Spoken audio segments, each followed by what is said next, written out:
Hi, good to see you. It's Janet. And today I want to talk to you about making the most out of your regrets. I know that sounds weird because regrets don't feel very good, and that's really what I want to talk to you about. It's it's beneficial to you to experience remorse, which is the emotion that says, oh, I wish I didn't do that. Or, oh, I wish I did do it. I wish I'd done it sooner. I wish I'd done it later. Oh, I just really don't like it that I said that to that person. That's the remorse is that instant feeling that you have that you're having inner conflict about something that you did or didn't do. And that's actually, it's a good thing. It's a healthy thing. Experiencing remorse is what makes you different from a sociopath, right? Who doesn't have a conscience. So your conscience and your values and trying to act in alignment with your own values, that's going to cause you to feel remorse sometimes. But what turns it into regret is adding self-punishment to it. And then carrying the weight of that around. So regret is remorse with sadness and sorrow, disappointment, self-blame, all those things attached to it. And what I want you to know is that you can take the benefits. Yes, there are benefits to having regrets. You can take those benefits and untangle them, separate them out from those heavy feelings so that you can let the heavy feelings go and don't have to continue punishing yourself for something that didn't turn out the way you wanted it to. So there's a really good reason that we carry around these regrets. And that's because these things are all tangled up. That there are benefits from regrets. There are things like having better self-knowledge, right? Knowing yourself better.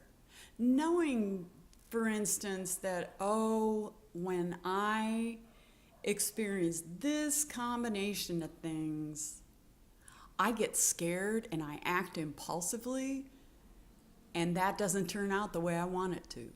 That's a piece of self-knowledge that comes from a regret, right?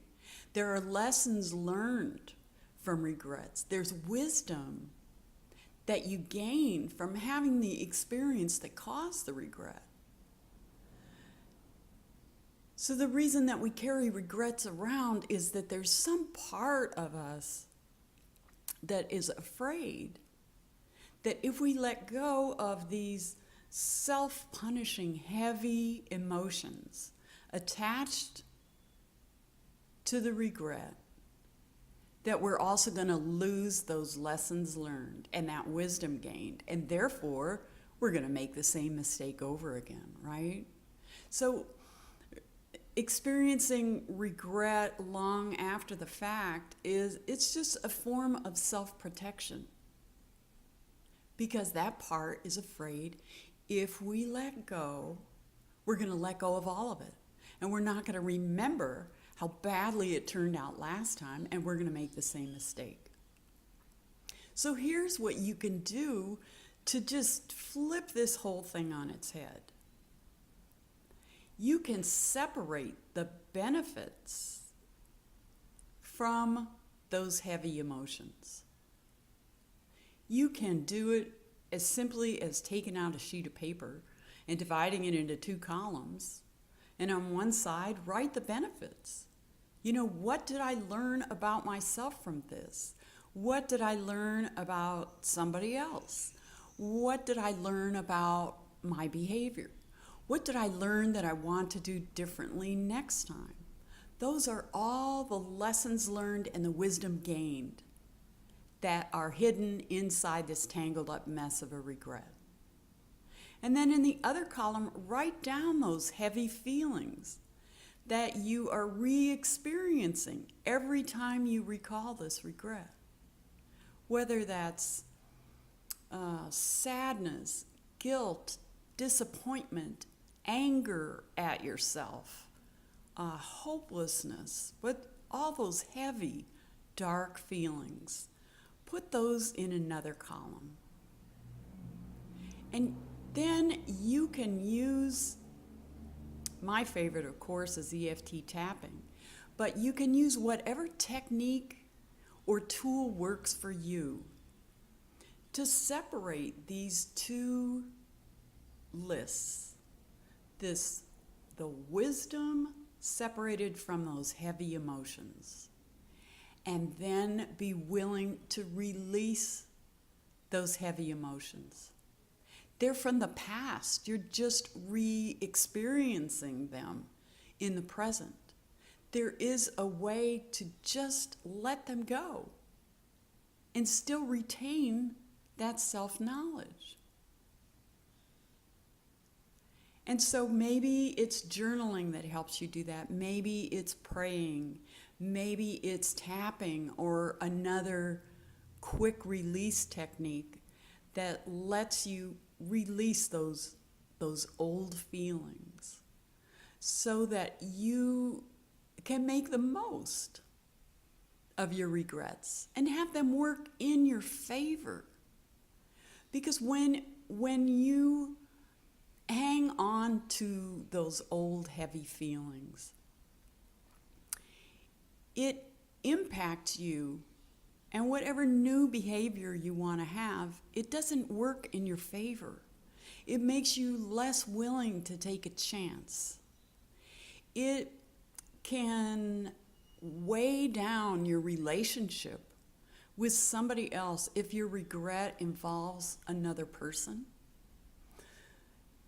Re-experiencing all that heaviness is going to put some distance between you and that person.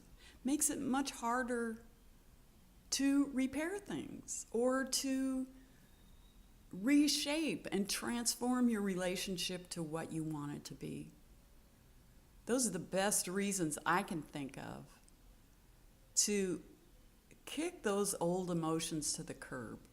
You already experienced them, you've learned from them, and they're not necessary anymore, and they're really not helpful.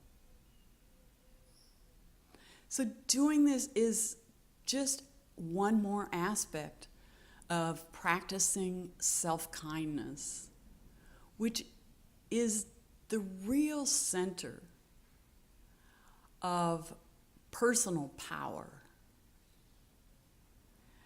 So I hope that you'll put this to use for yourself. And think of your regrets.